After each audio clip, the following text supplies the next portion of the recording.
177 000, c'est le nombre de personnes qui sont atteintes de Parkinson en France. À l'échelle mondiale, on décompte plus de 8,5 millions de personnes atteintes de cette pathologie.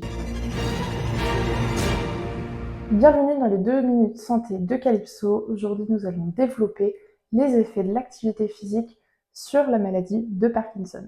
Si aujourd'hui je vous parle de cette maladie, c'est que le 12 avril dernier, c'était la journée mondiale sur cette maladie, la maladie de Parkinson. La maladie de Parkinson se caractérise comme étant un trouble neurologique qui va affecter progressivement les mouvements chez les personnes atteintes de cette pathologie.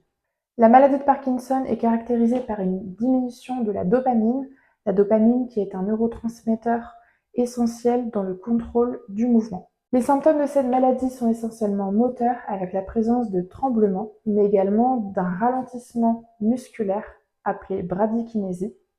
On aura également dans cette pathologie une rigidité musculaire ainsi qu'une instabilité posturale.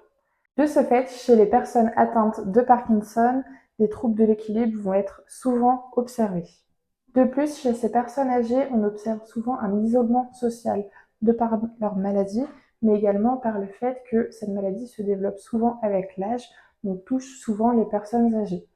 L'APA va avoir un rôle essentiel dans cette situation avec une augmentation des relations sociales liées à l'activité physique. Les effets de l'activité physique sur cette pathologie sont tout d'abord moteurs avec une amélioration de la posture, de l'équilibre, mais également de la marche. On constate également un effet bénéfique d'un point de vue cognitif avec une amélioration des fonctions exécutives telles que l'attention, la planification, qui sont des éléments essentiels dans la planification du mouvement et le contrôle du mouvement moteur.